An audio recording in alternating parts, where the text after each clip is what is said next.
Toss us up your cornhole and slather that bad boy.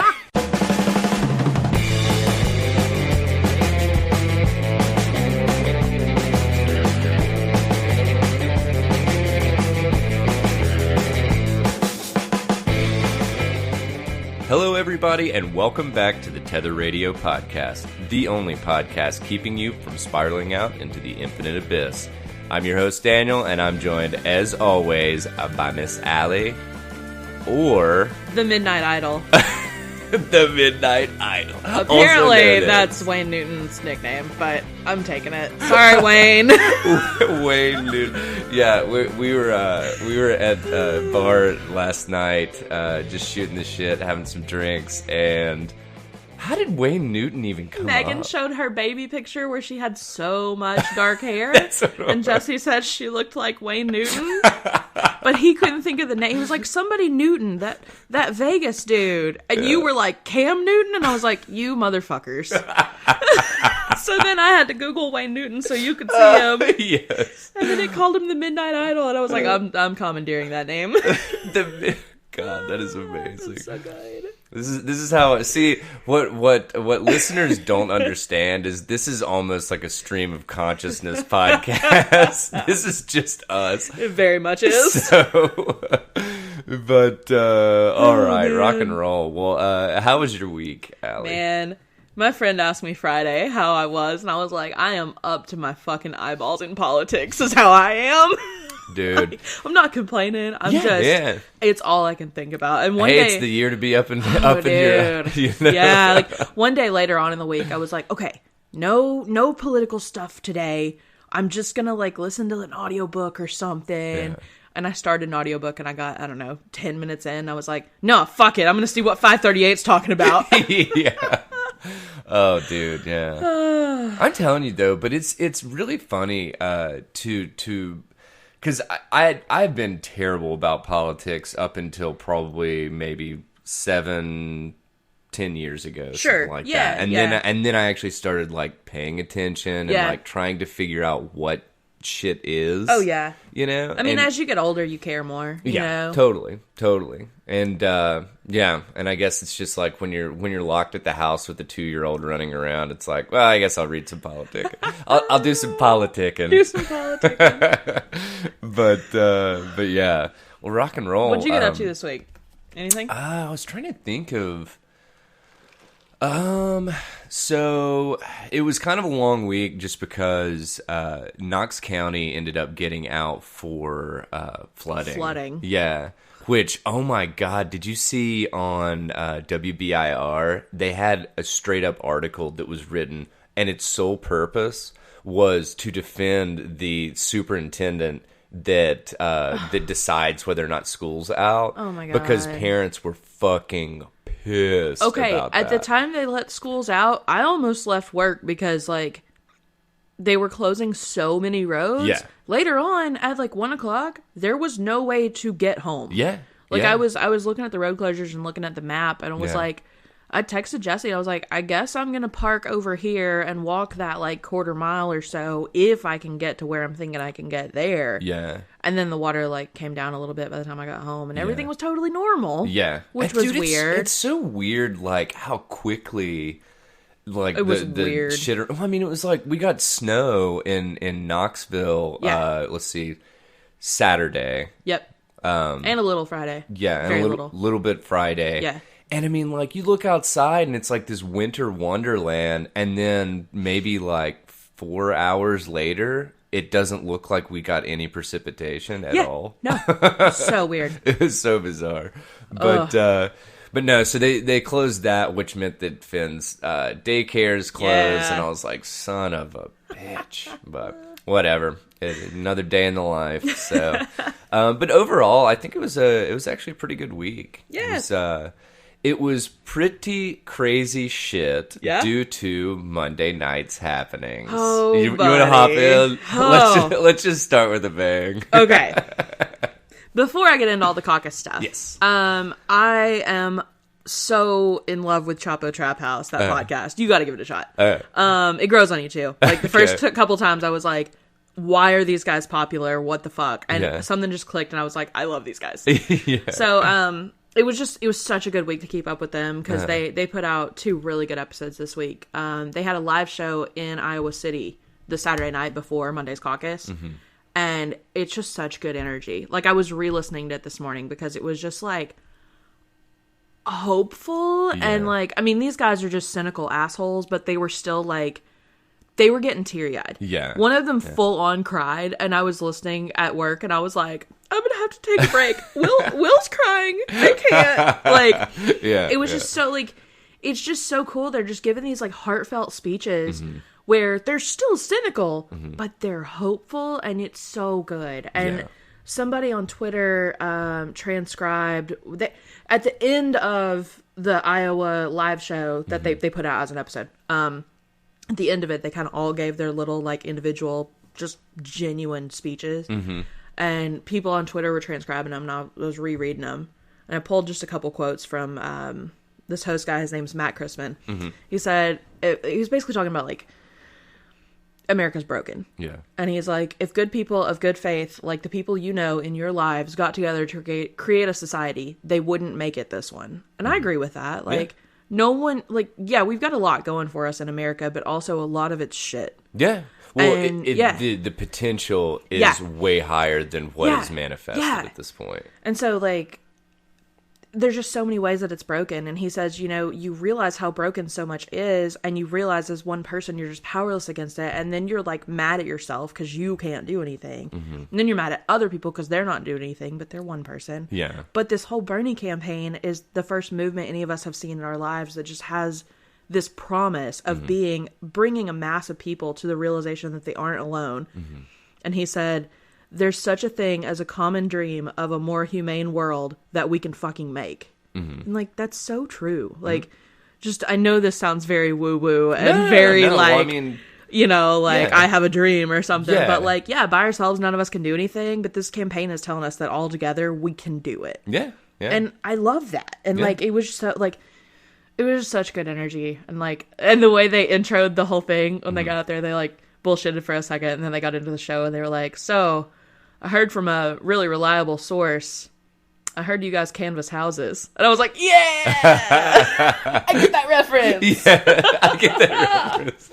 Oh, that's awesome. But anyway, so the caucus bullshit. Oh, so ooh, buddy. Go ahead and, brace yourselves, listeners, because I'm sure that you saw some of the happenings, but Allie has taken the time to do a fucking deep dive. And honestly, she's going to be explaining some shit to me that I didn't even understand. Yeah, we held off on a lot. Yeah, on about our current political system. And I'm no like big brain genius or something. I mean, I'm learning this stuff, but I'm just a naturally curious person. So I just research stuff because I like to. Yeah. So I'm like, dude, why not bring this to the podcast? Allie, you're talking to the person I know. That a second ago on my computer, I had the American Association of Nudist Recreation, and I was reading, like, their mission statement because I was just like, what I'm not trying to kink shame anybody. Yeah. Oh my god. But anyway. Okay, so caucuses are complicated as fuck. They're just weird. They're not that complicated. They're just goofy. Yeah. Well, I mean, dude, it reminds me of like literally colonial shit. It feels like it. Like it feels very like get your literal soapbox out and holler at some folks. Yeah, yeah. So, and I tried to find a good, like, quick what a caucus is, and I'm sorry, there doesn't seem to be one. If I find one, I'll throw it in the show notes. But basically, you all get together and oh my god. Okay. Democrats move around the caucus site like you get in a group. So everybody who supports Biden gets in this group, and Buttigieg gets in this group, and Bernie gets in this group, and Warren and whatever and whoever. Yang gang, they're out there, 2 of them. Yeah. And so binging the hell out of some porn. So they do a count at the first, what do they call it? The first expression of preference before the realignment I'm sorry. Oh that's what it's called. God, that's awesome. They count everybody and they do a percentage. And so I'll use poor old Yang as an example. Yeah. Say you've got 400 people there and 2 of them are the Yang gang. Yeah. Well, you have to have 15% of the people for you to be viable. Okay. So Yang's not viable. So those people can either stay there and try to convince more people to join the Yang gang to make them viable, or they can join a different party, or they can just leave. Okay. So then they do. So they give like an amount of time for everybody to divide up. Yeah, I'm not sure what the timing is or like how strict that is. I didn't get into all the details because there's so many things to look at right now. Yeah, totally. But then they like do a realignment, and I think they do a few, and then they however many they have a final count. Okay. And then they go by those final counts to decide how many like actual votes they got for each one, and then that falls into how many like delegates you get toward your candidate. Yeah, it's complicated. Well, so yeah, well, and I mean, I did like, the honestly... worst. I shouldn't have even tried to explain because I just confused everybody more. I'm sorry. I'm sorry. I thought that was pretty good. It's bad. So like this makes sense if you're dealing with like 50 people, but like when you get into like thousands, which is literally what we're talking about for the Iowa caucus. Yeah. Right? I think there were 1,679 precincts. Yeah. Yeah. So that just seems like crazy to, to be dealing with that many people in this manner. Yeah. So. And it's I didn't give the caucuses a whole lot of thought until this week went to shit. Mm-hmm. But, one of the Chapo hosts, she was saying like, this is just, it's not something a lot of people are comfortable with. Like, first off, you have to have that night off. Yeah. Like, it's just the one, like, you know how you can vote for a while? Like, there's like early voting and stuff. Yeah. This is a once and done. Yeah. So like, you have to have that night off. You have to, if you have a kid, you have to have childcare taken care of and stuff. Yeah. Like, you have to have the ability to get there and stuff. Exit strategy. Whoop. We'll start running daycares for caucuses. I don't think there's going to be any caucuses after this year. Yeah, I think you're right. But also just the whole, like, we're used to how our primaries and our voting work, where you can't go in wearing your Bernie shirt or your Yang Gang hat or whatever. Yeah. They won't allow you to. Yeah. And, like, you're not allowed to, like, I don't think even talk to anybody about anything political. Like, I think there's rules about that. Yeah, I think. And the caucus is a totally different thing where you're actively trying to, like, shout people into your group. Yeah. I can't imagine. Well, dude, it just, like, every time I think about it, I just think of, like, the first word that comes to mind is antiquated.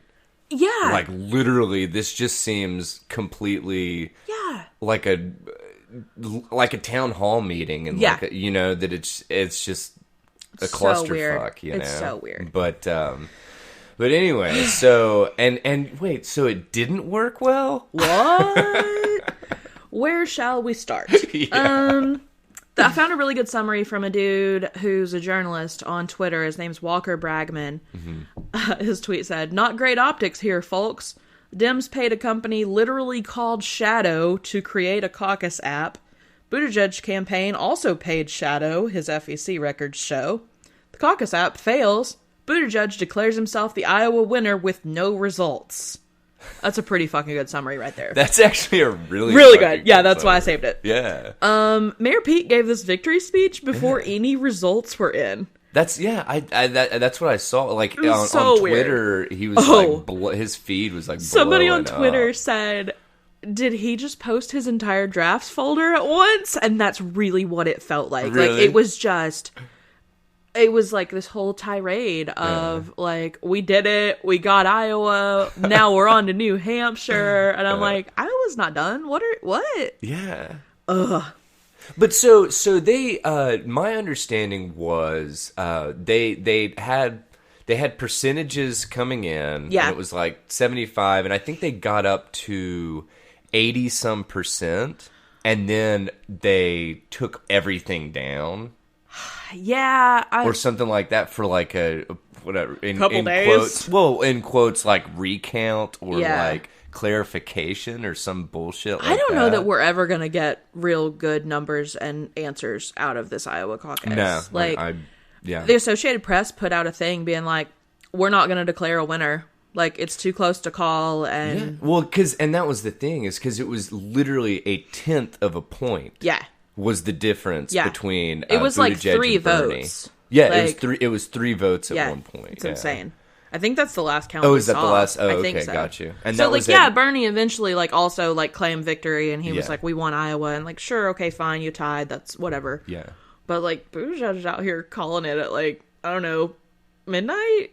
And everybody else is like, wait, what? We don't even know anything yet, what? Well, and I mean, like, to kind of shine the light in a different direction, dude, what about this app bullshit? Okay, so...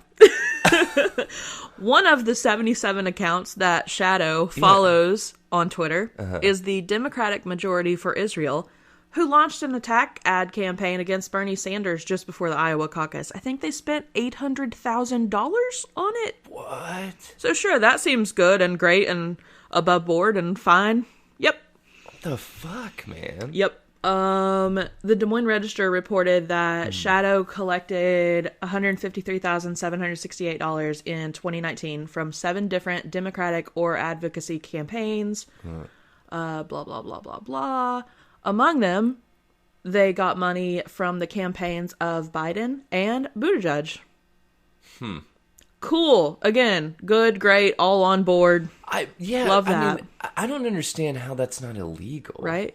It's a bad look. Well, I mean, it's a completely fucking bad look. Yeah. And then a few people on Twitter were pointing out, and I'm not just blindly like trusting weirdos on Twitter, but like there's other sources too. I just saw it first on Twitter. Yeah. But people were pointing out that their precincts were misreported. Yeah. Like they were like, I was here. Here are the numbers. Why are they reporting these numbers? Yeah, I think, did you send me a tweet that it was like, hey... Yeah. Okay, that's what I thought. I sent you a couple that I was saving because they were just like long threads of what the fuck is going on. Yeah, well, but it was actually like a, like the what, I don't know what the position would be. The Facebook one was, that was Black Hawk County, and one of their like supervisors posted their numbers to Facebook, and they were like, this is not what's being reported. Yeah. These are what the numbers were. Yeah. Like, what the hell is going on, Iowa? Yeah. I mean, just, oh my God. I don't even know what to say about it, to be And then here's a pretty good kind of recap from the Des Moines Register, who, God, I thought about paying to subscribe to them the way this week went. And I was like, okay, I made it through this week. I don't think I need much more Iowa news. Yeah.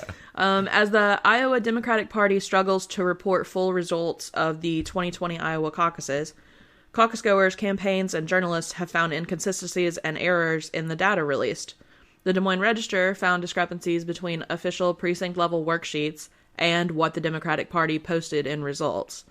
The Register analysis also found potential errors in how delegates were awarded, given the numbers that the party reported. The potential errors in delegate awards show some Democratic presidential candidates receiving more delegates from a given precinct than other candidates who actually had more supporters counted.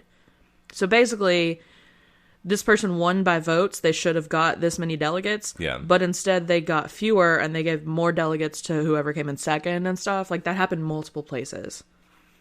And again, this is not just me finding weird tweets. This is the Des Moines Register. Yeah, yeah.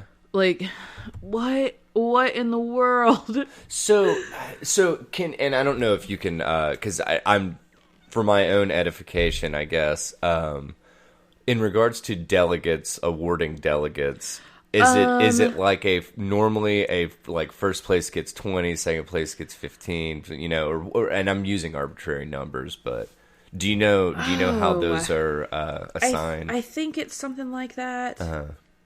But so they were just like randomly awarding delegates? Maybe not randomly, but like not correctly. Yeah. Well, not randomly. Yeah. You're right. But not right. Like, yeah. And then also, NBC News reported that 4chan trolls attacked the Iowa reporting hotline. Yeah. They had some pretty good sources down in their stuff. Mandy McClure, the communications director for the Iowa Democratic Party, confirmed that the hotline received, quote, an unusually high volume of inbound calls to its caucus hotline, including supporters of President Trump. Like, this isn't just a place to voice your, like, feelings. Like, we're just trying to take results in here, please. Apparently, you could easily find the hotline number with a Google search. Yeah. Good job, guys. Why? Well, so, and I mean, is that like a... What was the purpose for the hotline? It was the backup if the app failed, which it did.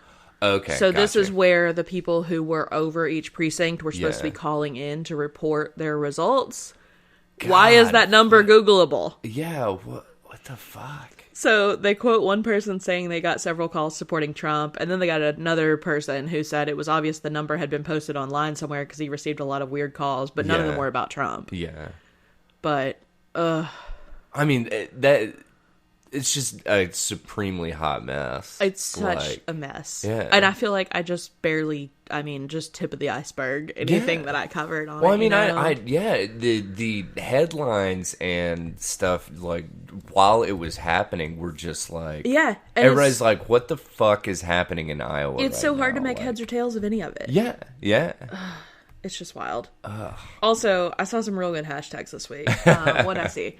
Hashtag Pete the Cheat. Mayor Cheat. I saw the Mayor Cheat. And this morning I saw Wall Street Pete. Wall Street Pete. Nice.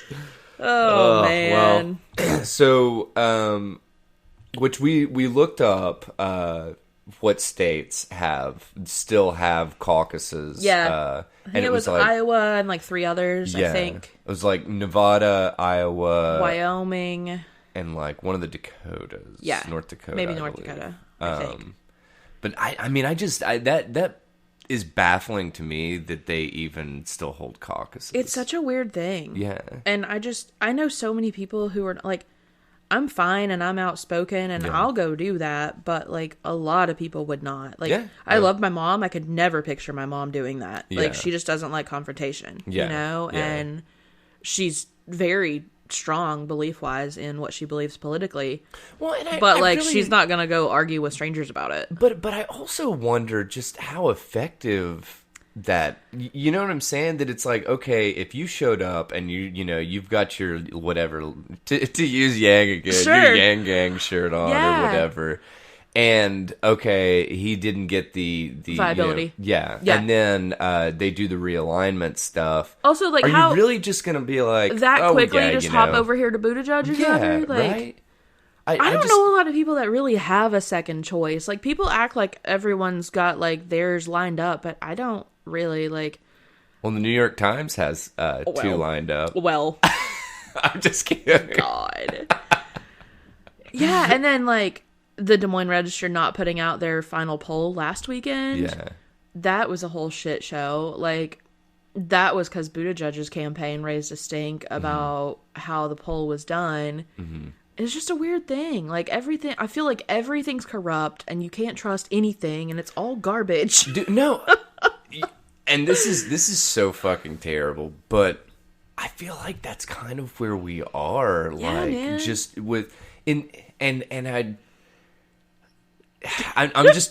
trying to put this thought together. My God, in the age of information, but the age of misinformation. Well, but that's the thing, is it's like, it's information, and nobody, you can't really point at any source and be like, they've got it. I know. They have it, Like, and one thing I was reading was like, this was first reported by Bloomberg News. I was like, who's running for fucking president? Why would we trust Bloomberg News? No, I mean, it's so baffling. And the thing is that so many people don't even think to that point. No, they're just like CNN reported it's true. Yeah. I mean, that was me. I'm going to say a couple years ago. Yeah, well, I mean, and the thing is it's, and then all of this shit comes to light that it's like, oh, well, these people, you know, all these people are pulling the strings behind the mainstream media and all this stuff, you know, and it's like, oh, well, of course they're going to put whatever person A in a good light and person B in a bad light or whatever. And it's just, God, it's frustrating as shit because I feel like we should be past this as a society, yet we're really just in the throes of it. I know, kind of. And I feel goofy, like, being all tinfoil hat about everything all the time, but, like, realistically, when you look into, like, who owns these major, like, websites and newspapers and stuff, of course they're gonna skew their results against Bernie, who is not taking money from billionaires, because, like, these other people have the billionaires in their pocket, and that's who owns the media, and, Well, it's like what? Didn't Bezos buy the Washington Post? Yeah, I think that's it. I think that's it. So I mean, obviously, you know, you can say, oh, they're probably not going to run a whole lot of bad stories in regards to like tech, right, or something like that. Yeah, you know, because they're not going to be like Amazon fucked up. Yeah, like of course they're not. Yeah, and which really, in my opinion, it really just comes back to journalistic standards. And are there any? Well, and literally, what I was about to say was, and the complete lack thereof. Yeah. You know, because, you know, and I can't remember the, I think I sent it to you. There was a journalist that passed away semi-recently, and he had like 7 rules. Yes, I saved that. And it was... Jim Lehrer. Jim Lehrer? Yeah. And it was like one of these things that I swear to God, dude, you can't... They were actually... Well, I'll tell you what. I'm just going to go ahead and look them up real quick. Yeah, pull them up. Because they're actually worth... worth mentioning. Yeah. Rules of... Let's see... So this was Jim Lehrer's Rules of Journalism, and this he was a newscaster, I guess, on PBS, I believe. He said, I'm just going to rattle them off real quick. Yeah. Do nothing I cannot defend. Do not distort, lie, or slant or hype. Do not falsify facts or make up quotes. Like, honestly, I'm already struggling. These are pretty basic. Yeah. You know? Like... Cover, write, and present every story with the care I would want if the story were about me. Oh, I like that. Right? Assume there's at least one other side or version to every story. Mm-hmm. Assume the viewer is as smart and caring and good a person as I am. Oh, I like that. Man, these are so good. These are fucking phenomenal. Assume the same about all people on whom I report. Assume everyone is innocent until proven guilty. Yeah. Assume personal lives are a private matter until a legitimate turn in the story mandates otherwise. Carefully separate opinion and analysis from straight news stories and clearly label it as such. Yeah. This next one, I fucking kills me these days. Yeah.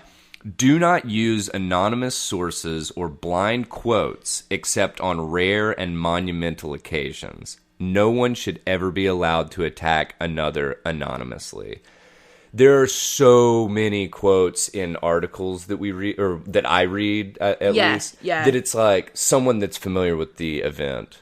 I'm like, how familiar are they? Like, yeah, who the fuck are? What's their position? What's you know? I mean, it's like, did they see it on TV or something? But I mean, I get that there's so much red tape and there's so much blowback and stuff. Yeah. So like, if you're the CFO at Amazon, and you want to report Amazon's doing some shady shit, you're not gonna be like, hi, I'm the CFO of Amazon. Please use my name in this. Like, and so I get that, but isn't that kind of and maybe I'm misinterpreting this, but aren't there some kind of protections around stuff like that? I mean, there are, but it's kind of like having HR at your job. Like, HR is there to protect the company. Oh, not you. Yeah. So they're like, if you're being harassed, go to HR. And that's like telling a kid, if you're being bullied at school, tell the teacher. Like, yeah that's going to work out real well for you. Yeah. You know, like, it's the same, like, sure, yeah, there's stuff in place and, like, there's no retaliation laws and stuff, but, like, you're gonna get retaliated on. Oh, yeah.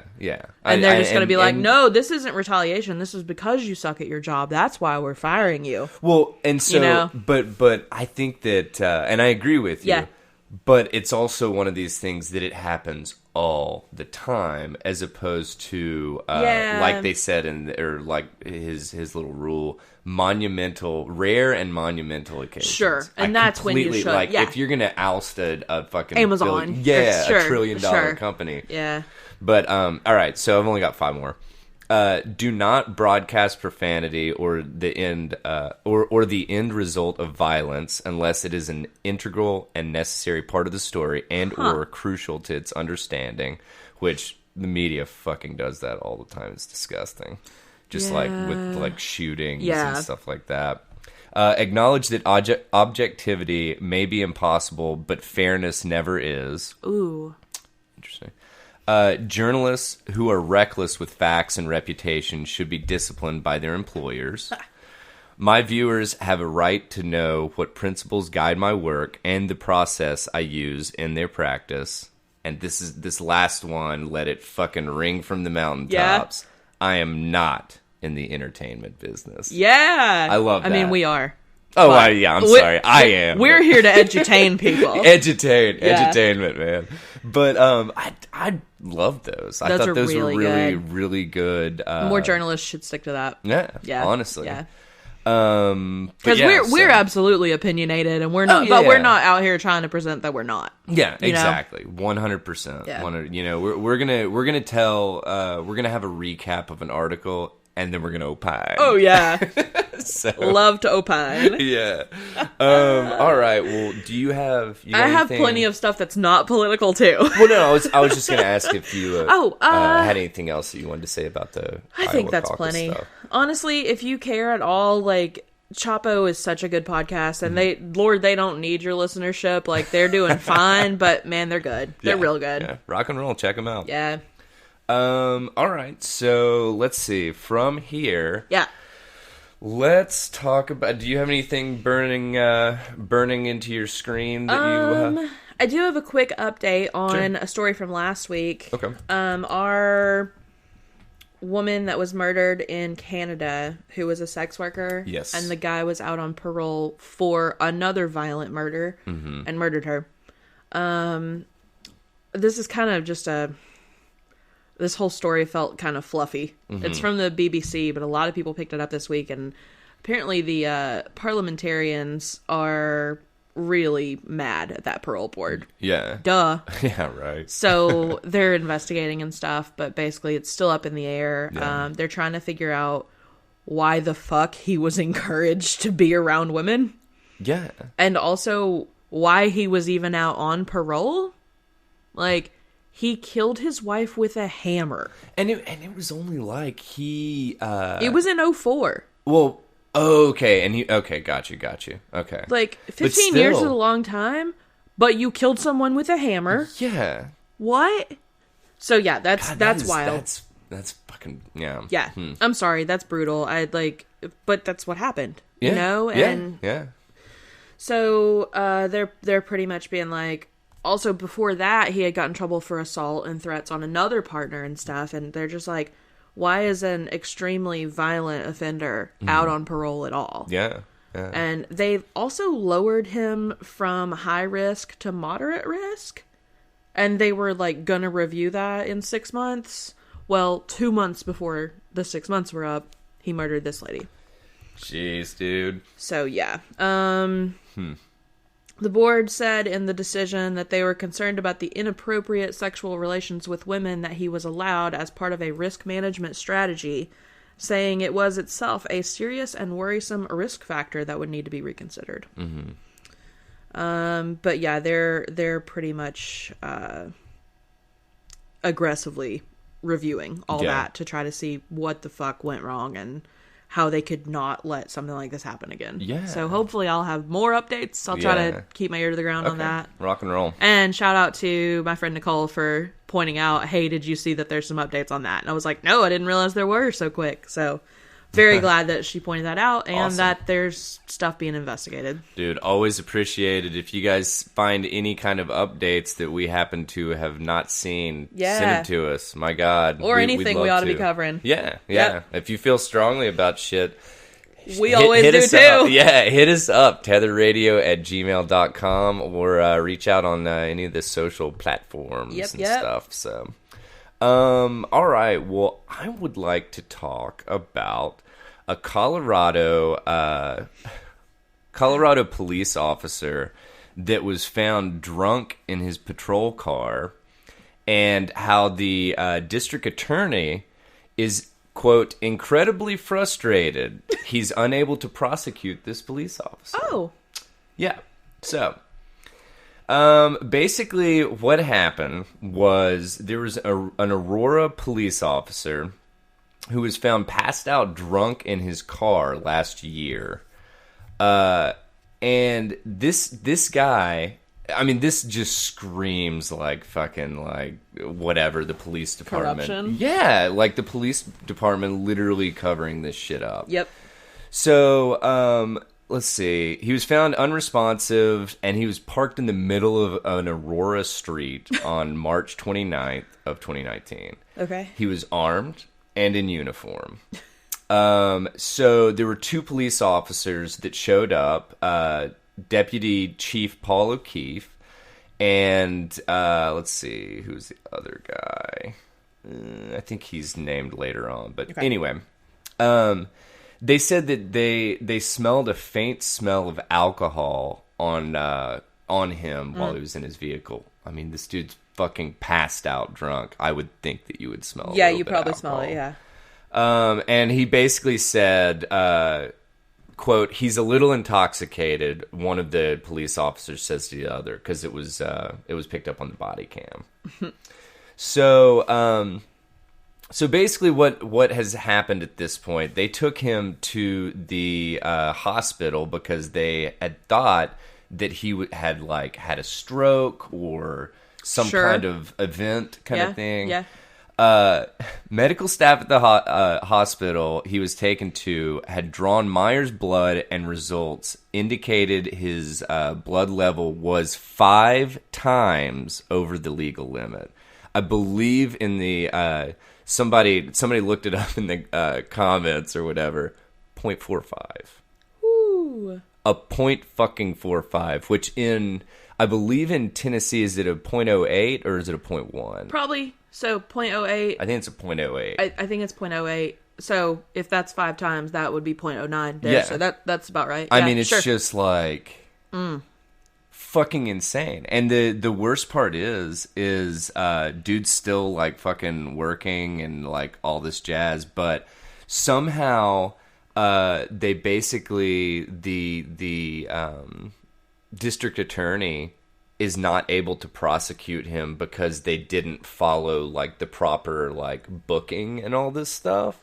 So that it's like, okay, they found this dude passed out drunk in his car. He's not being like he's not whatever. I mean, this fucker should be in jail. He should be in jail. He should be fucking I mean, he had a loaded weapon, and he was passed out in a city-owned police cruiser. And he was absolutely pickled. Yeah. Like, wow. I don't understand this. I mean, this just screams. I get why there are processes in place, but sometimes I'm so mad. Like, it's like when you hear a trial, like, they have incriminating evidence, but they can't, like, include it because of some red tape bullshit. Yeah. Ugh. It's absolutely, like, insane, man. But so the district attorney, George Brockler, he was quoted as saying, I'm incredibly frustrated. Bottom line is, if one of us had been in that car and not Officer Nathan Meyer, do I think it would have been treated differently? Yep. I do. No shit, dude. If you pass out in the fucking... it's just... I feel like this is such a cut and dry case. Yeah. Yet nothing is being done. Yeah. You know? It's just... Shit like this, it gives me little to no faith in our legal system kind of thing. And it's just another fucking story tarnishing the reputation of police officers. Yeah. I know there are good police officers out there, period. Yeah. I know that. But like, fuck, man. There are so many bad ones and so many, like, high-ranking officials that will do anything to always believe the cop side, to always side with their police. Yeah. And, like, cops are human. They're fallible. Yeah. You know? So the only way that they're dealing with this is they said that Meyer remains employed in a, quote, non-enforcement capacity. I don't know what the fuck that means. What? Riding a desk. Yeah, like doing like administrative assistant kind of stuff or something like that. Yeah. That's just, it's so fucked because this dude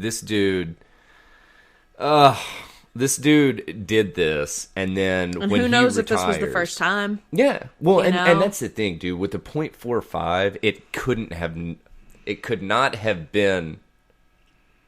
I'm trying to not use a double negative. It was not his first time. Sure. Yeah. Because with the .45, if me and you tried to get a .45, we'd fucking end up in the hospital with alcohol poisoning. Yeah. I mean, that is just like that is so much.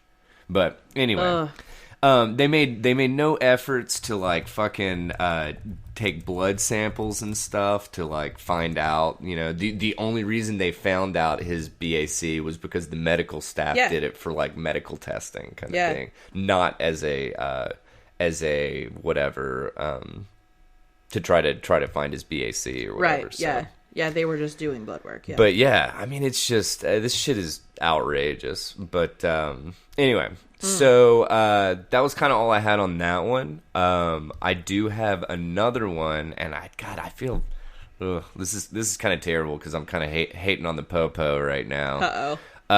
So I pulled this other news story from ABC News. Man sues Honolulu police city for forced urinal licking. So there was a homeless man in Honolulu that went in a bathroom of a public restroom, and he was literally seeking shelter. Obviously I don't advocate homeless people sleeping in bathrooms, but I sure as fuck don't, they have rights too. Period. Yeah. So he was in the bathroom, and two officers find him. One officer stands at the door, and the other officer told him in, quote, an aggressive tone that the, quote, only way he could avoid arrest was by licking the urinal in the bathroom. How'd they find this out? So, these two douchebag cops were, like, sending text messages back and forth, and, like, fucking, they were making fun of the fact that they'd made this dude do this to other police officers in their department. And the awesome thing is the other guys fucking turned him in. Good. Yeah. And so if you texted me and told me you made someone do that, wow, I almost named names. If it was someone I hated, I would still be like, "What the fuck is wrong with you?" Yeah, and probably never talk to you again because that's awful. It's so incredibly degrading and like disgusting, and like opening you up to like disease and sickness and stuff like. No. But honestly, it really comes back to the whole concept of like whatever sex workers and homeless people and stuff, the less dead stuff. Yeah. That it's like these pieces of shit. They don't think of them as human. They get a badge and they go on a power trip. And and there's also cops that treat everyone that way. True, and again, there are great cops out there. But there are awful ones. Yeah. Yeah. It's just, God, man. Just insane. Yeah. Insane. But the cool thing is let's see. They both pleaded guilty to, let's see. Being the fucking worst. Yeah, right. I was trying to what the fuck? What? Basically a civil rights violation. Okay. Kind of thing. So they're gonna get fucking destroyed in like civil court. So good. But yeah. So it's so fucked, man. Yeah. We are, and I hate. Here I am, like kind of. Well, not kind of, completely covering stories that put the police in terrible light, you know. But I mean, fuck, man, dude. It's like they're. I guess it's one of these things that, you know what, dude, they're absolute D-bags in all professions. Yeah. And the shitty thing is you know, it was like that TSA employee that grabbed that woman's braids. Pigtails. Yeah. Braids, yeah. pigtails. Anyway, and yeah, I mean, it's just like, dude, you have to know that when you enter or when you take a position like a TSA officer or whatever, you know, agent, or a police officer, or something that is in the, you know, the light of the public as much as those positions are, dude, fucking reel it in. Yeah. Like, what the fuck? Like, you are going to be held to a higher standard, period. Ugh. So, but anyway. I have a cop-related thing that's not cops being terrible. Yeah! It's perps being terrible. Oh, there we go. Redemption. It's a Florida man story. Oh, sweet. 2 gentlemen in Florida couldn't have been more accommodating in pointing police to their massive stash of narcotics. When an officer stopped the duo, both 34 years old, for speeding at only 95 miles per hour, he easily spotted 2 bags in their car that were labeled "bag full of drugs." Okay, here's what was in it. Oh my god. 2.6 ounces of methamphetamine, more than a kilo, which is 2.2 pounds, of the date rape drug GHB. 0.12 ounces of fentanyl, plus ecstasy, cocaine, and assorted paraphernalia. They were both booked on multiple felony drug charges. With a hand from Prince, the drug-sniffing pooch of the Santa Rosa County Sheriff's Office. Yes. You absolutely love to see it. You love to see it. This is fun. I love websites. This is on Boing Boing. Yeah. I love websites like Deadspin and all their family, where it's filed to and has a goofy thing. Yeah. And this has some tags at the bottom. It's got drugs, it's got labels, and then it says bad hiding places. Yes. Oh, that's fucking awesome. I love it. Definitely no drugs in here. God, bag full of drugs. You know the episode of Arrested Development where he opens the freezer and there's a paper bag that says "Dead Dove, do not open," and he opens it and he's like, "Well, I don't know what I was expecting." Yes. This is absolutely that. Dead Dove. Dude, for any listeners out there that have not seen Arrested Development, missing out, dude, it is quite possibly, in my opinion, one of the best, like, sitcom. Would it be considered a sitcom? Probably. Yeah. Probably. Sitcoms of my fucking, like, life kind of thing. I have only watched like a season because I liked it so much. I didn't want to ever get caught up and finish it. Dude, I really need to remedy that. I've literally watched, or maybe 2 or 3 seasons. Yeah. Because I think they did 3 seasons, and then they brought them back for like a 4th, like later on, which I don't think. No, I think there were a bunch of seasons. No, I don't think so. It was either 3 or 4. Damn. Okay. But yeah, I mean, but the funny thing is, man, is it's like it's one of these shows that like it's a joke a minute kind of thing, and it's like you actually have to be paying attention. Yeah. And I mean, dude, Jason Bateman is probably one of the most underrated actors out there. He's so good. You need to watch Ozark. Oh no, we're on it. Oh, okay, good. Because I'm behind, but it's really good. We started the 2nd season. Okay, cool. I'm not quite to that. He's fucking killing it. So and good. I heard he was really good in The Outsider. Ooh, on HBO. Yeah, I forgot he was in that. Yeah, I heard, my friend's been watching that, said it's really good. Yeah. Okay, well, rock and roll. Yeah, dude, bag full of drugs. Hey, guys, anybody that's out there transporting bags full of drugs, I would like label it bags full of hugs or something. Right? I don't know. Oh, man, can I tell you another one? Yeah. Okay. I don't know if you saw this on the spreadsheet, but sex in the snack aisle. Oh, gas station faces possible closure over porn video. You guys, you gotta read this whole article because it is a masterpiece. It's Sexy so snacking. good. A Milwaukee gas station is fighting to keep its business license after an amateur porn star recorded a sex video in the snack aisle. An investigation finds the man who shot and participated in the video, who makes money by making sex videos in public places all over the Milwaukee area. Oh my god. They don't name him, do they? Oh, yeah. Oh, yeah, dude. God, I'm not gonna lie. I didn't do my own research, but I probably will. Yeah. Like, I gotta see about his videos. Like, I gotta see in public places. Oh, yeah. This is basically an ad for the dude, right? So I'm literally hopping on Pornhub right now. So whenever you drop his name, oh my god. Where are we at? Frederick, with a K on the end, Allen, Allen, who is an aspiring rapper and amateur porn model. Also, they keep quoting this, like, city official from his testimony, and it says, this is from his testimony, keep in mind, it was right next to the chips and across from the sunflower seeds. Why is this the quote you pulled? What is the story? I cannot. Keep in mind. He's known among his online fans for explicit acts in public places, from shopping malls to movie theater, public streets, even public parks.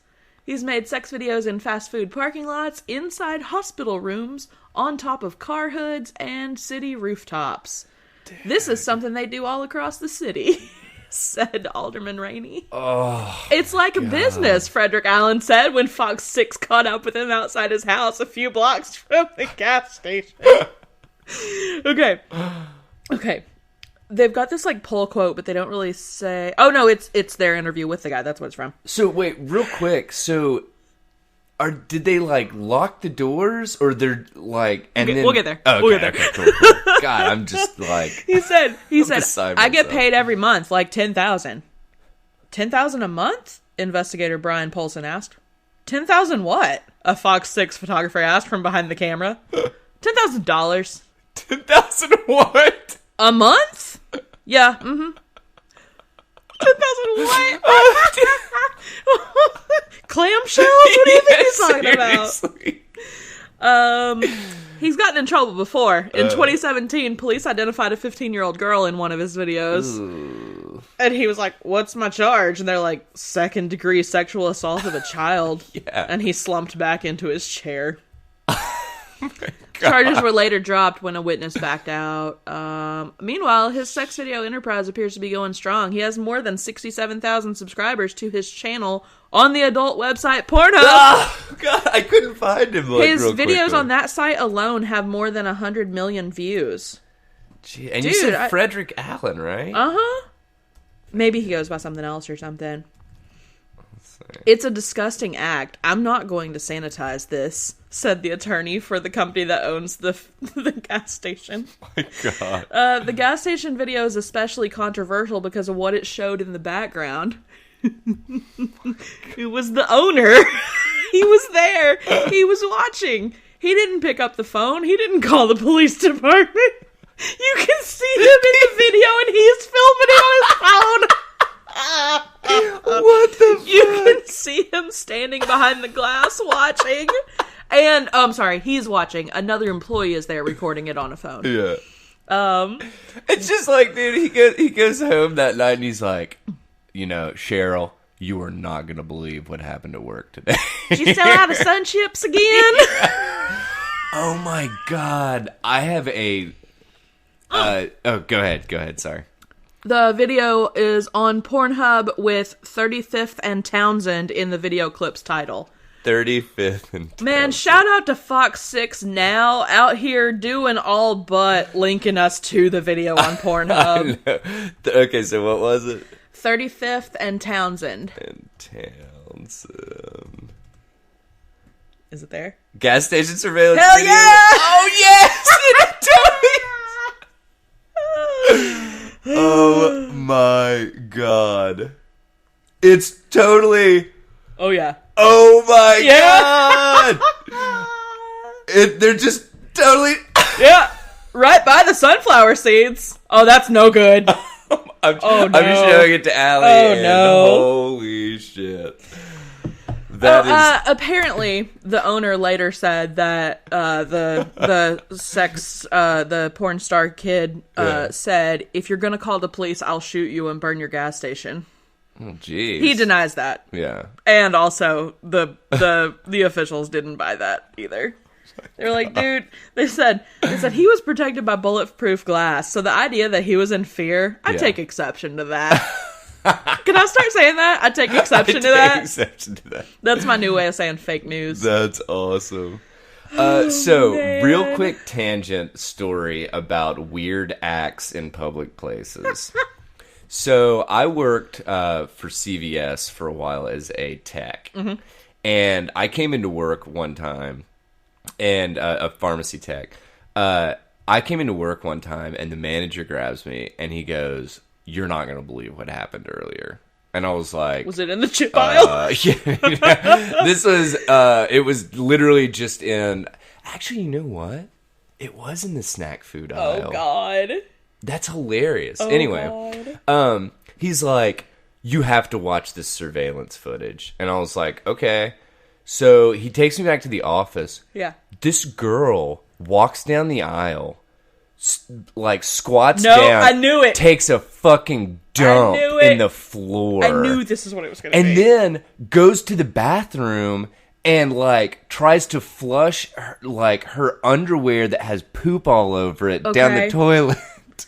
And thanks, buddy. And there's poop on the wall, and I don't know. The lady that had to clean it up over there was so fucking... She was like, "Who the fuck does this? Who fucking does this?" People do that all the time. What the fuck? Oh my man? God! Do you know No Way Jose is up in Pigeon Forge? Where is that? Gatlinburg? No. So I had a friend that worked there back in high school, and he was 14, but he lived really close, and they would drop him off for work. Yeah, yeah. Let me tell you about the shit sock. Oh, no! Someone put their shit in a sock and then just twirled it all around the bathroom and got it. I mean, the ceiling. Nope. The ceiling, the walls, shit sock. What and the so fuck? He had to clean it all up. Oh, I was like, dude, I would have walked out right then. What? No. Oh people do this stuff all the time. What is... Why? Yeah, what is the point? When I lived in the dorms... Dude, you're not going to believe what I did today. I shat in one of my socks and spun it around my head like a helicopter. You know that P.D. Pablo song? This is the remix.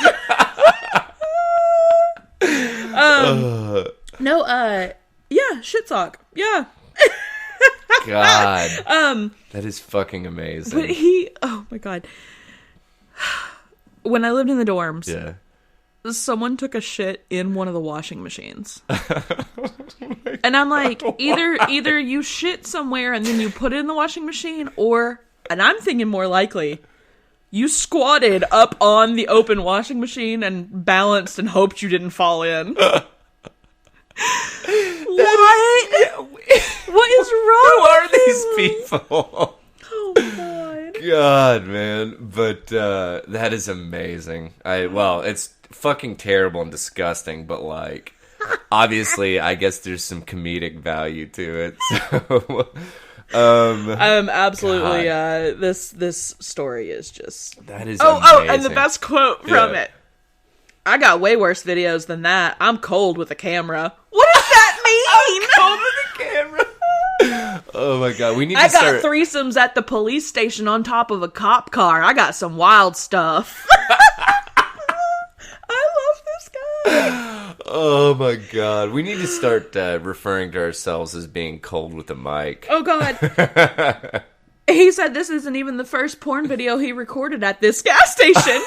And he's telling the truth. In March of 2015, he uploaded a sex video to a website called WorldStar. WorldStar! It's a video of him having intercourse with a woman up against the beverage coolers at the back of the same gas station. Dude, and it has more than 2.5 million hits. Do you know what this is almost sounding like? A fucking native ad for, like, porn sites. Right? I mean, it's like... Can you imagine how mad our local Billy Bobs would get if this was on, like, Knox News? Oh, my God. Because this is just some local Fox affiliate. Like, it's, like, they've got, like, the weather up at the top and stuff. That is amazing, dude. That is fucking so funny. Incredible. I'm gonna tweet these guys that wrote this and be like, please. This is a fucking masterpiece of a story. Thank you for your time. God, Pulitzer Prize. How much fun did they have writing this story? Yeah.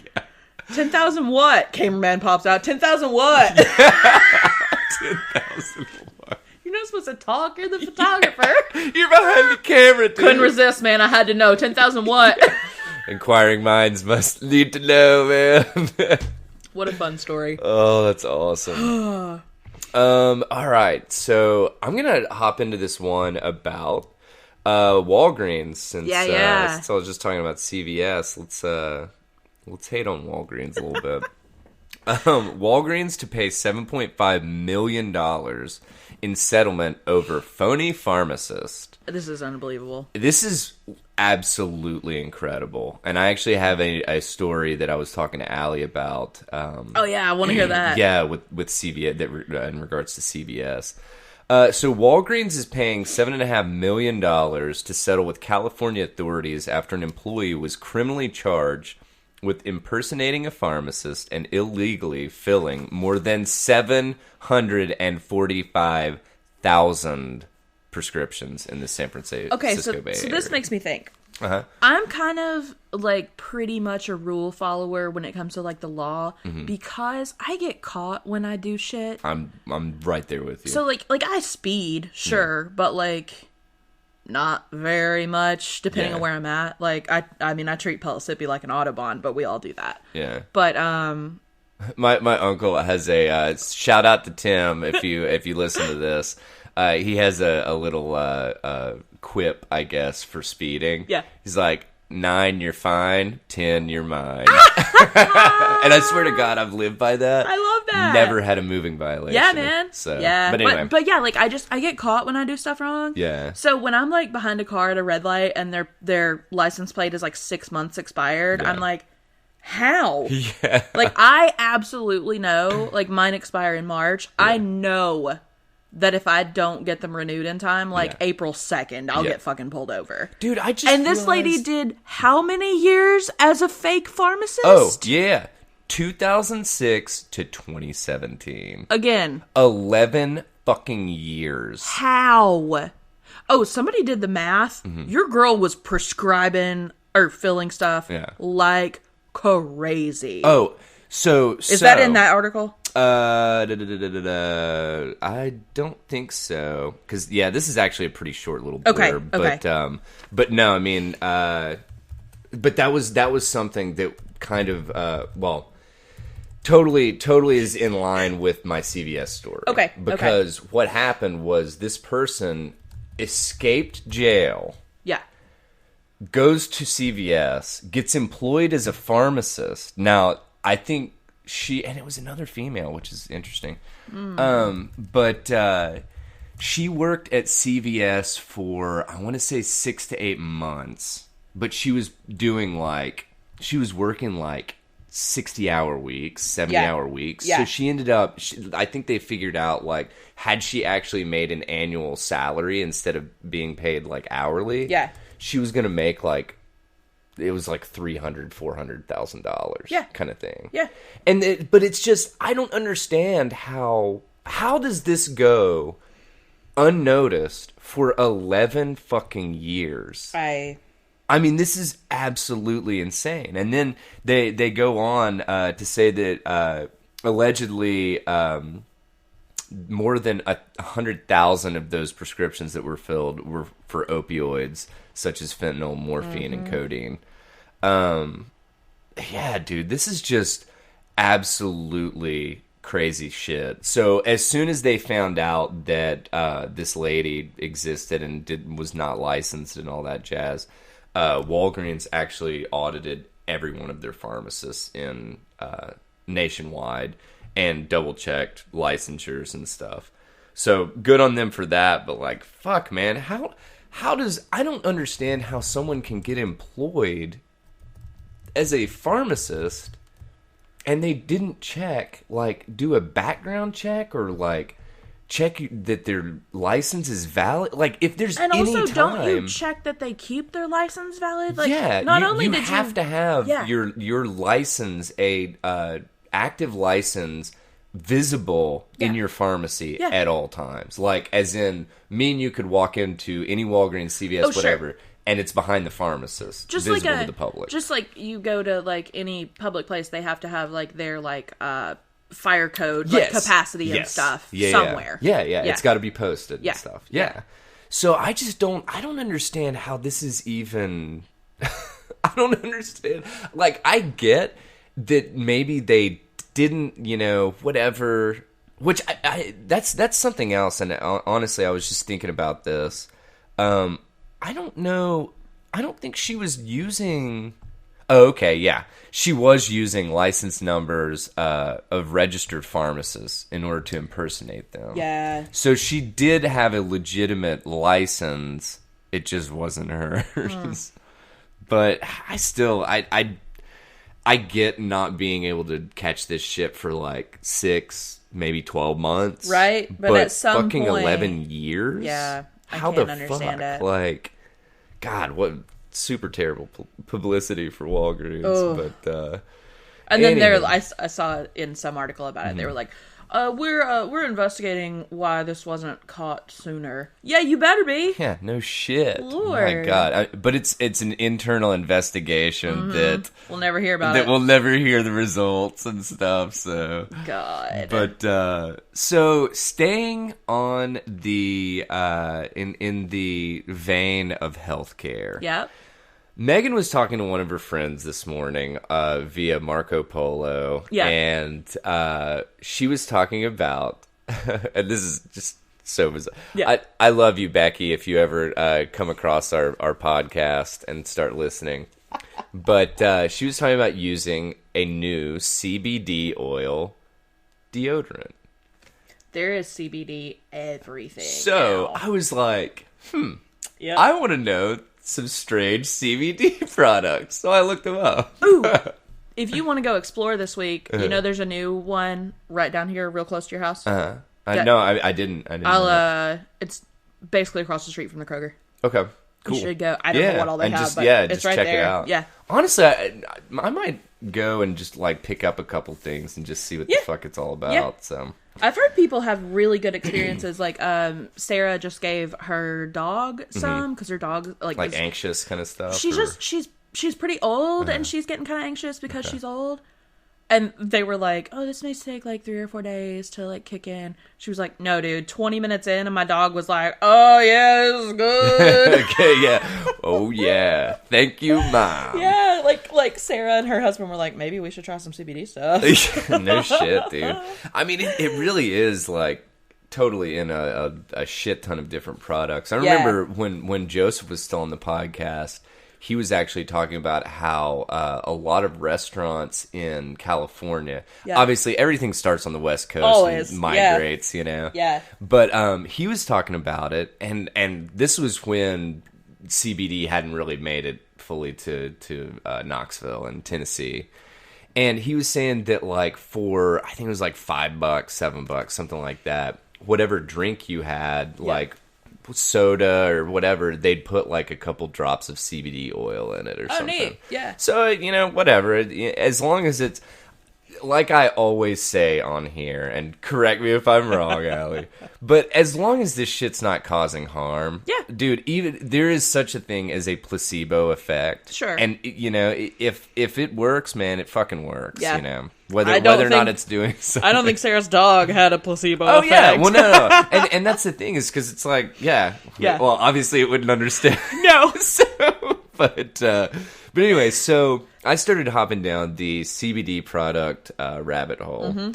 And I was like, what kind of like claims do they make and what products do you know has CBD oil made its way into? Is there a jade egg you can put in your snatch?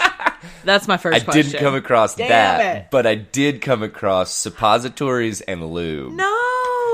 And supposedly it's supposed to ease tension and elevate erotic enjoyment. So, no, man. This ain't it. Toss this up your cornhole and slather that bad boy, and you're going to be having some fantastic... You remember your boy at UT that got in trouble for butt chugging? Like, again, just drink it. Wait, just drink it. For clarification, it wasn't anyone that I knew. So, I just like to call everyone your boy. To everyone. I don't want that to be misinterpreted like one of my friends is a butt chugger. Oh my god, that's amazing. No, your friends are all on the up and up. None of us would ever. No. We do eye shots. Did you know that's actually a thing? Like literally dumping vodka into your eye. Ow! Yeah. So, that's like right up there with like soaking a tampon in vodka and putting it in. Like again, ow! No, thank you. God, that's gotta like it's gotta burn like it's shit, gotta burn, right? Oh, God. Anyway, so what else do we have? Mucous membranes aside, yeah, potato chips. Okay. So, for the snackers out there that want to get a little CBD oil going on, there's a lot of beauty products that are coming out with it now. Like, there's a ton, like just at like Ulta and stuff. Face masks, I found. Yep. Yeah, and they said, or just skincare and like normal like body wash and body lotion and stuff. Yep. They had toilet paper that was imbued with CBD oil. I had a friend that bought toilet paper that was like lavender scented, and he was like, "My butthole." He was like, "This was a terrible idea. It burns." That's amazing. Well, that was the thing. They'd made no claims as to what it like the toilet paper or the CBD oil infused toilet paper would do. Right. They just calm your butt, I guess. Yeah, I pulled a quote. They said that this is a call for people that want to quote treat your bum a little better. What? So I was like, what the fuck, man? They've got toothpaste that's supposed to have like antibacterial properties. I saw a whole like tooth care line of stuff at Ulta yesterday.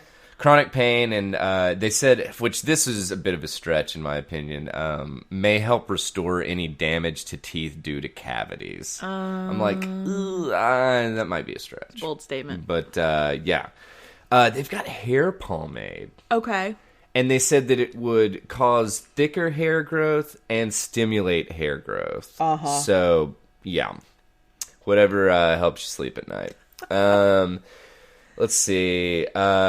Then they had chew or snooze, the little packets, you know? Yeah. That, and they were like, which I thought this was kind of funny. They said, it's for acute mouth pain. It's like, well, isn't the snooze probably irritating your mouth? Yeah, I don't think if you have mouth pain, you should not be chewing. Yeah. So bed sheets that are that whatever have some kind of coating on them. Okay. I know this was a little bit further out there. And then the last one that I was like, okay, activewear. Okay. So I pulled a quote: sports bras, leggings, and bike shorts for women to feel the magic of CBD from the moment she is dressed until her toughest workout ends. And I was like, ooh, yeah. I don't know. Plus, it's one of these things that I'm like, any kind of product that is like a repeat use that's going to be like washed and stuff. Yeah. How many uses, Probably like 2. I don't know, man. I had some socks that were infused with shea butter. Oh, really? They felt kind of greasy. But they stayed that way. Like, really? I don't even know how many times I washed them. I just wore them around the house. They were like those really fluffy ones you can't really wear with, like, shoes. Yeah. They stayed that way. And they weren't anything fancy. I had them like Bath & Body Works or something. But all right. So maybe that stuff does. Maybe it stays on there a little bit more than I was thinking. So, but so yeah, those are your some of the weirdest CBD products out there so far. I'll keep my ear to the ground, and I don't know, maybe we'll take some CBD oil before we record sometime or something and see if there's any kind of change. But I'm surprised there's not like CBD like patches. You know, like how there's like nicotine patches and stuff. Well, so if I had to guess, I would think that there's some kind of whatever, like you can't have certain kinds of administration. But actually, now that I say that, I mean, fuck, dude. Oh no, there are. There are patches? Yeah. Oh, okay. Yeah. I wasn't sure if it was like some kind of regulatory thing that it's like, which I guess. I mean, fuck, dude. If you can have a CBD suppository, I feel like you can basically have whatever. So gross. All right. So I really want to get into this bank thing. You want to hear about it? Do it too. Okay. I was wrong about this when I was telling you about it last night. So, but yeah, it's really interesting. Okay. So, U.S. Bank. This is all from a piece from the New York Times. It's classified as an opinion piece, but it's pretty straightforward reporting. Okay. Basically, when you deposit money in the bank, sometimes they put a hold on it and they don't give you your money right away. They didn't get into the details of how much time had passed and all that and why it was that way. So that was a little unclear reporting here. But Mark Eugenio had deposited a $1,080 paycheck into his account at U.S. Bank. The bank put a hold on most of the sum, and he spent many hours in a branch office over 2 days trying to get access to the money so he could buy Christmas presents for his 9-year-old daughter and 13-year-old son. On Christmas Eve, he found himself parked at a gas station in Oregon, a Portland suburb called Clackamas, maybe is how it's pronounced. His fuel gauge and his bank balance were both on empty. A bank employee had told him that the money would soon show up in his account. Maybe they just told him that to get him out of the office. Yeah. I don't know. That's what they said on here. Yeah. For hours, he tried his debit card at the gas pump so he could buy a few gallons and get home to his wife and children. He told this guy, this reporter for New York Times, I was stranded. I could have walked home, but it would have been 5 miles in the cold. Yeah. So he called U.S. Bank's toll-free number and spoke with Emily James, who is a senior officer at the call center in Portland. She spent an hour on the phone with him trying to get some money released so he could at least get home. She realized he'd been misled and that the money wouldn't reach his account anytime soon. She felt bad for him. It was Christmas Eve. She offered to drive over from her call center and personally hand him $20. And he said no, he couldn't impose. But she suggested she could use her break, and she asked her supervisor, and she got permission to drive the 20 minutes over there. So she got there, she told him Merry Christmas, and gave him $20 of her own money. Yeah. $20 wouldn't break me, she explained, and it would enable him to get home to his family. U.S. Bank found out that it had such a generous employee and fired her. So, real quick, timeline for, and sorry, taking a couple steps back. It wasn't really clear. I'm not sure. In the check? Yeah, I'm not sure when he tried to deposit it. It said he spent 2 days at the branch. Yeah. So I'm not sure how long of a hold, why. Normally it's like max like 3 days or something, right? I mean, surely not for your normal paycheck, right? And like this is an amount you're getting all the time. It's just $1,000. Like it's not like he's depositing like 30 grand and they're holding it to make sure it's legit. Like it's his paycheck. In addition to the fact that don't they normally give you access to a percentage of the money, maybe? And it did say that. It said he had got some of his money. Oh, okay. But they weren't sure when he would get the rest. Oh, okay. So but they were really unclear on a lot of the number stuff. Yeah. Okay. I guess that's why this is opinion. It's definitely very leaning toward the bank is a bad thing. Yeah. So the bank fired her. That's not very far off the mark. Well, banks aren't exactly out there to help you. U.S. Bank said in a statement, she broke the rules, putting herself and the bank at unnecessary risk. Excuse me? What risk? What fucking risk? Do they... They literally just said at risk. Wow. Yeah, fuck that. The company does have a rule not allowing call center workers to meet customers. So it dismissed her and the manager. Okay. I can see why that's a rule. Yeah.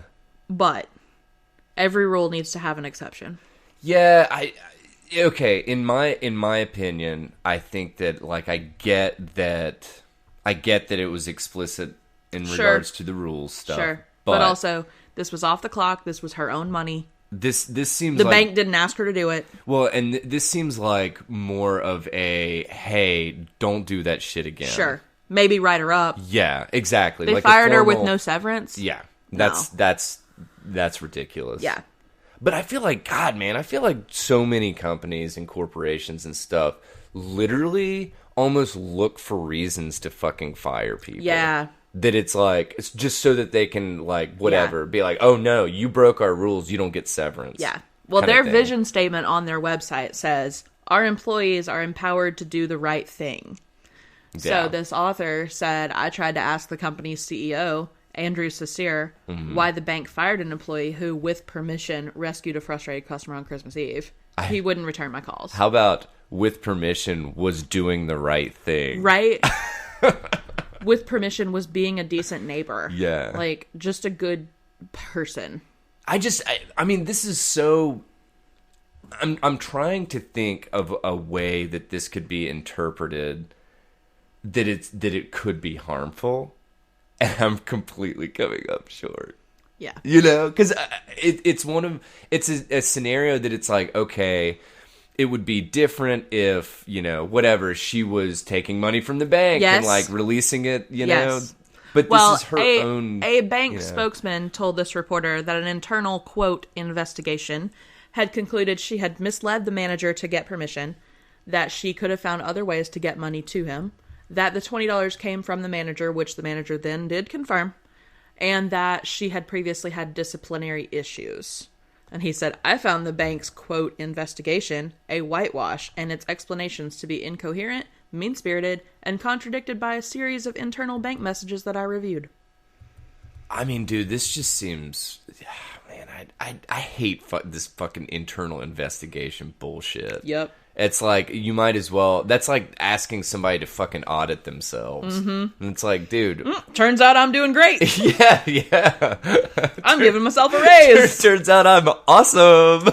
So, this is fucking scathing right here. I love this. Yeah. The bottom line is this. Cecere, who was paid $14.1 million in 2018... That's a clickable link. That's like factual. Yeah. Presides over a company that has smeared a much decorated employee who helped a customer and as a result survives now by selling blood plasma.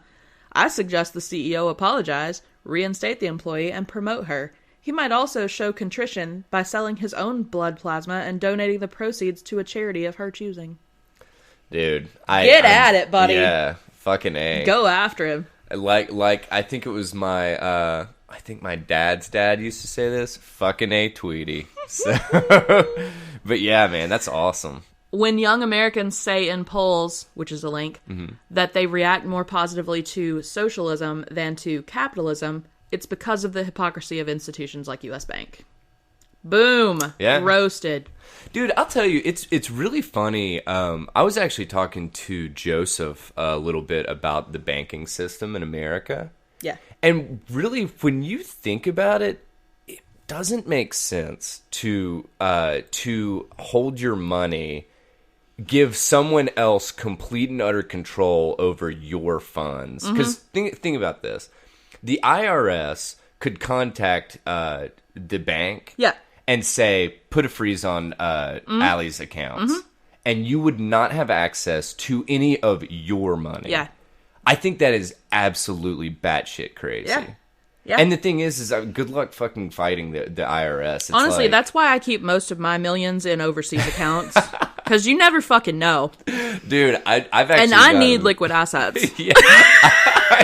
I've actually started burying coffee cans in the side yard. Yeah, that's good too. Yeah, I do. I keep like old used up lipstick tubes and roll up a couple dollar bills and stick down in there. It's a good way to do it. Ooh, there is an update at the bottom. Okay. Ooh. On Saturday evening, after this article went online, I had a contrite phone call from Andrew Cecere, the CEO of U.S. Bank. What's that? You decided to fucking call me back once I shit-talked you all over New York Times? Yeah. This is not who we are, he said. He added that companies sometimes make mistakes, and that he accepted ownership of what went wrong. He also telephoned Emily James, the employee, and expressed concern for her and for her supervisor. I will fix this, he told me.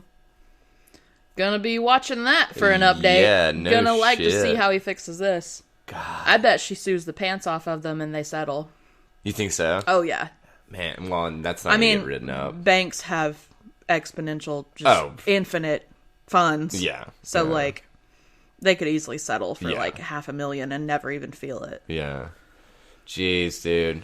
That'd be that's not gonna get covered though. Of course. Yeah. Well, honestly, might get covered by us. Yeah. Well, and by this dude. Hopefully that dude will. Yeah. This was by Nicholas Kristof on the New York Times. Well, hopefully they fucking right this situation because that's severely fucked. Yeah. Speaking of situations being severely fucked, coronavirus update. That poor dude. That poor dude. The doctor? Is that what you're talking about? Oh, no.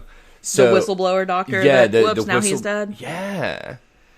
Looks suspicious. Dude, I'm telling you, it's some weird shit. I mean, but of course he was probably exposed to a ton of it, so sure. You want to give just like a little quick and dirty on I mean that was pretty much it. He was he was basically like, hey, we've got a bad virus, like kind of they called him a whistleblower. I'm not quite sure why. Yeah. And now he's died, and he was like, I think he was our age. I think he was 34. He was young. He was really young. Died from coronavirus. Oh, no shit. You didn't hear this? No, this I didn't was pretty big news. I didn't cover this because I didn't realize that he died because of the virus. I thought that I was envisioning you were thinking like he's an old older and doctor he croaked? and like no. Oh, what? Coronavirus. Fucking dude. That means it was big news. It was I mean this is CNN and stuff, but China to investigate. This is NPR. China to investigate, sure. Yeah. After whistleblower doctor dies from coronavirus. Blah,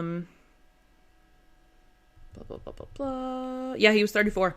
Jesus, dude. Because he was hospitalized and treated for a coronavirus infection. So that basically puts a different face on all of this. Because originally I believe that everybody was worried about basically the very young and the very old. Yeah. And that motherfucker is like prime, like prime age kind of thing for not being high risk. Yeah. And he died. And he's a doctor. He surely knows how to take care of himself. Yeah. Which honestly, whether he does, doctors are the worst patients. He knows how, whether he does or not. Sorry. That's awesome because I didn't even though it's like sometimes when shit's like inundated on like mainstream news stuff, I like purposely don't look at it because I'm like, oh well, it's not going to be good for the show kind of thing because everybody's I was like, this is everywhere, but you didn't see it. Yeah, exactly. Also, at the bottom of this, it says sign up for the Goats and Soda newsletter, and I'm like, what am I on? This is NPR. It's for global health and development news sent weekly, so I subscribe to that now. All right, rock and roll. Yeah. So the one that I wanted to cover actually was from Sky News, and so take it with a grain of salt, but I don't think that it was really getting covered a whole lot on anything else, but doctors fear pregnant women can pass on coronavirus after newborn baby is diagnosed. I was going to say, haven't they had 2 now, I think? So I think that at this point they've had 2 or 3. You might be right with the 2. But basically this baby was diagnosed 30 hours after its birth. So, which at the same time, I kind of wonder if it's not, because you know that they had the baby and the baby was exposed to the mom and the mom had it. So I wonder if it was actually transmitted while the baby was still in gestation or, you know. But they had some, like, numbers that I didn't realize that we had gotten this high. They said that 492 people have died at this point in, in China. Mm-hmm. And then they had more than 24,500 laboratory confirmed cases of the virus. Last result I saw was like 31,000. Oh wow, now. Really? Okay. But it might not. It might not be lab confirmed. I don't know, but because I feel like it jumped from like 4,500 to 24,000 overnight. Kind of thing. And again, it's China. Who knows what real news we're getting? Exactly. You know? Exactly. Oh, shit's scary. This shit is wild. We really might be reporting live from a bunker in a few weeks. No shit, dude. No kidding. Ooh, and I heard it might be synthetic. So I need to research that. Yeah, I had heard something. What can we find? I don't know, but yeah, I had heard something, and I want to say No Agenda was actually talking about. Oh yeah, I think they did. But they were talking about how pieces of the DNA of it were literally analogous to like HIV or something like that. That's what my friend was telling me. Yeah, and they were kind of talking about and throwing. Put on your tinfoil hat, y'all. Dude, I don't ever even take it off anymore. I know, right? It's tinfoil. It goes with all my outfits. But no. So they were talking about how this is very, very not reminiscent, but it looks like a biological weapon test gone wrong, kind of thing. And it's like that's fucking terrifying. Yep. So, Anyway, so some pretty gnarly shit. Obviously, we're just doing small updates at this point for coronavirus stuff because obviously the news has it everywhere. Yeah. And I was trying to see if let's see. Yeah. So it is two. It's two cases. Okay. 2 cases in regards to babies, the newborn babies. So I have one more thing. Cool. I've got one positive thing too. So okay. Yeah. Let's end with yours. Okay. If that's all right. Yeah.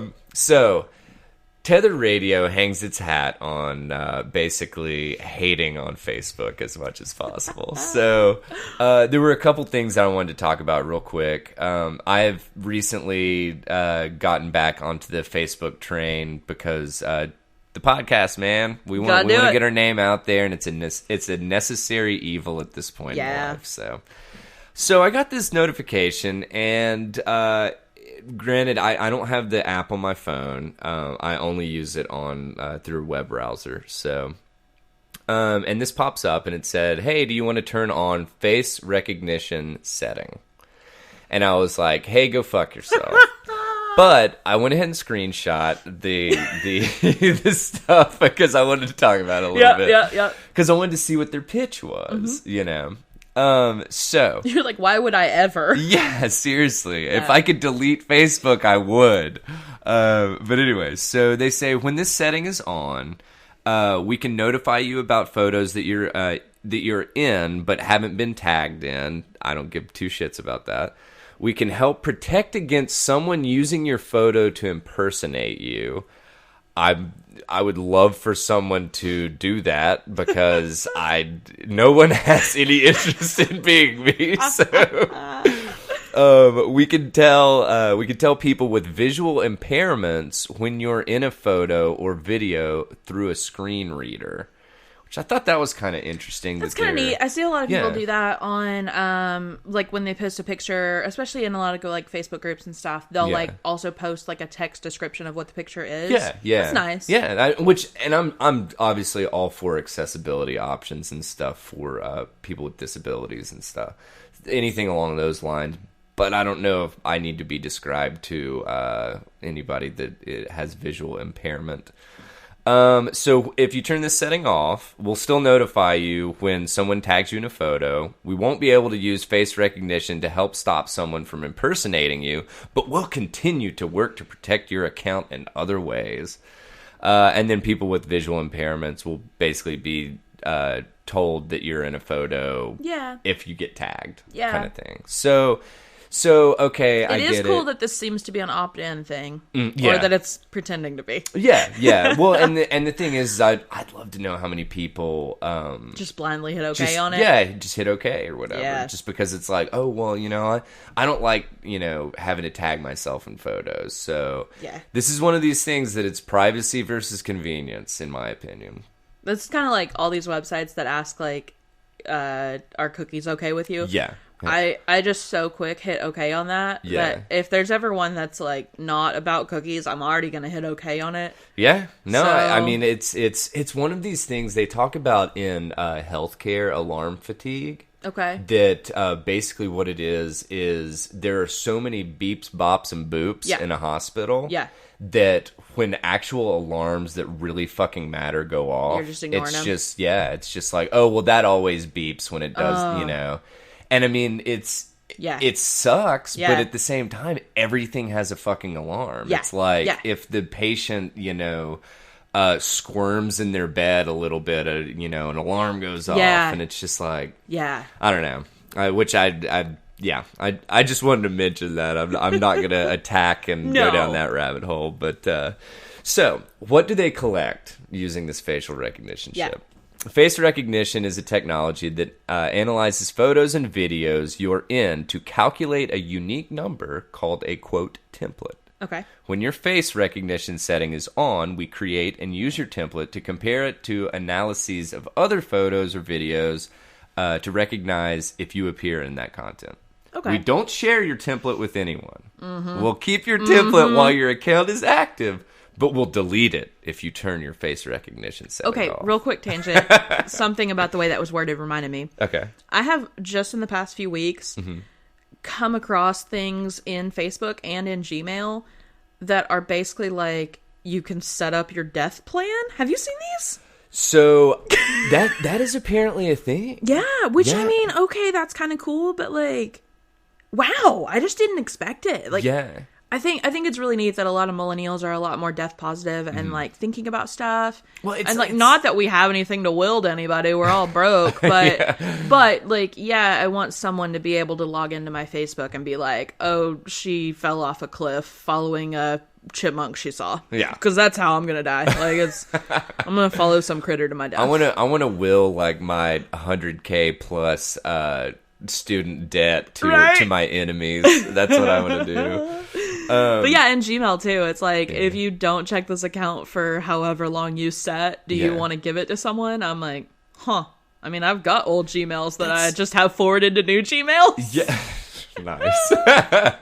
People try to take them over all the time, and I'm like, you can't have this. I'm just sitting on it. You can't have it. Yeah, this is mine. Yeah. What was the name? What was your new name for today? This belongs to the Midnight Idol. This is property of the Midnight Idol. So that was just a little blurb that I wanted to talk about the face recognition stuff. Now, I'm going to hop over to this TechCrunch article. Oh boy. Facebook has acquired Scape Technologies, the London-based computer vision startup. So, I am not a proponent of Facebook, and I know, right?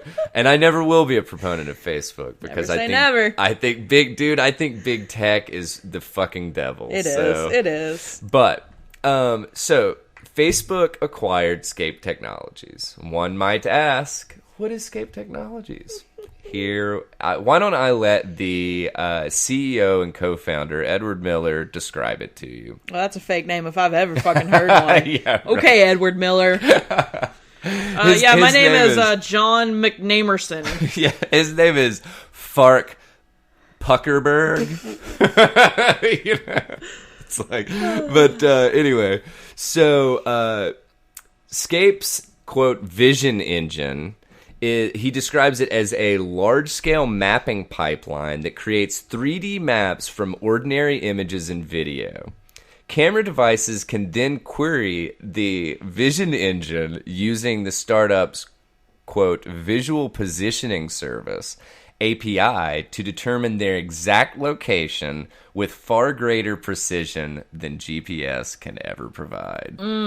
So basically what it does is, and I mean, dude, I feel like, obviously, tinfoil hat, man, but this face recognition shit, it's going to map wherever you are. Yeah. And because obviously it's not just your face.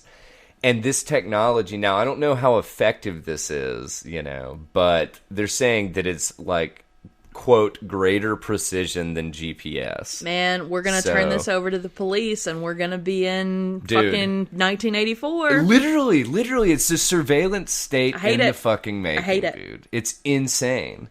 So they reached out to Facebook, TechCrunch did, and they were like, so what's the strategy behind this acquisition? Yeah. The Facebook spokesperson provided the following statement. We acquire smaller tech companies from time to time. We don't always discuss our plans. Thank you for that statement. I was like, oh my God. You should run for president. Seriously. No shit. My God. It's not that we don't have a plan, but we don't really have a plan. Oh my Or maybe God. we're just not telling you our fucking plan because we want to get that spun up so that legislation can't catch up for another 10 years, and then it's too late. So I'm just like, dude, I'm telling you, this shit is just, you can't fucking make this stuff up, and you know what? You know what we need to do is we need to start a Tether radio merchandise and have branded tinfoil hats. We should sell hats that literally are lined with tinfoil. Man, real talk, we should throw some kind of like a tinfoil look on, like maybe just an accent of tinfoil on like the edge of a sticker, or like the around like just a little. Yeah. Just a little bit. I like that. I like that a lot. Yeah. Oh, yeah. All right. Well, you know what? I'm leaving my tinfoil hat on, but I'm letting Allie have the last word because she has some uplifting news. Man, I'm gonna try to make an effort to find more uplifting news, but I do try to cover it whenever I do find it. Yeah.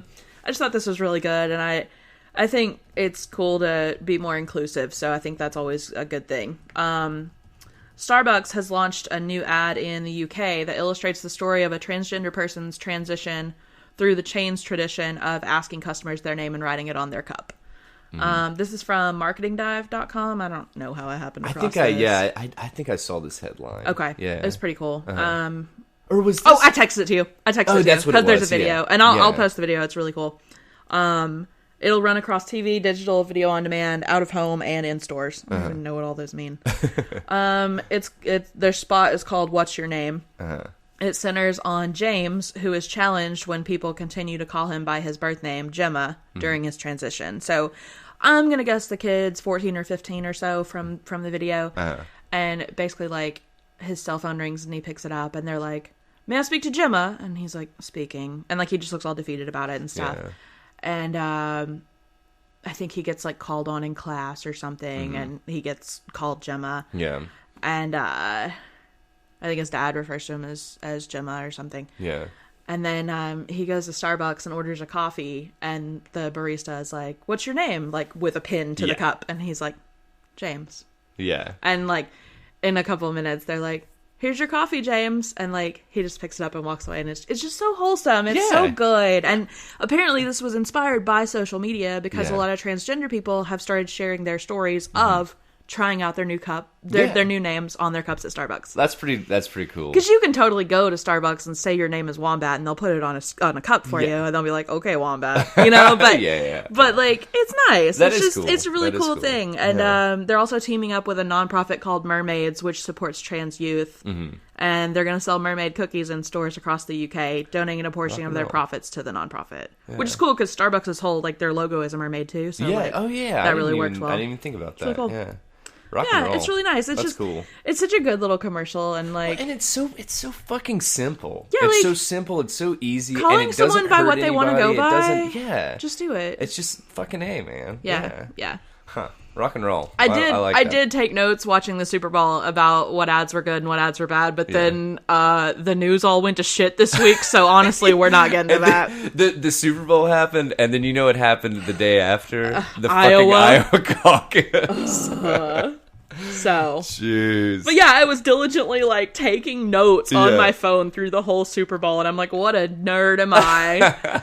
I heard there were some good ones. I got to watch a couple of them. I'll pull it up real quick since I have the notes. So let's see. Do it up. Where is... I have so many notes on my phone. Okay. Jason Momoa had an ad for Rocket Mortgage where he was like talking about being himself, and did you see that one? Yeah. He like took off. He's all skinny. Yeah. Charlie Day was in a bunch of commercials that like overlapped on stuff. Oh really? Oh yeah. He was like, God, I fucking love it. Was like a Tide commercial and also Pepsi, and then like in some commercial he literally like popped on screen and was like, "Hey you guys," and I was like, "Charlie's back." Yeah. Dude, Always Sunny is literally the they are the sitcom of our generation. I was gonna get into them when we were talking about Arrested Development. Yeah. Always Sunny is so good. Yeah.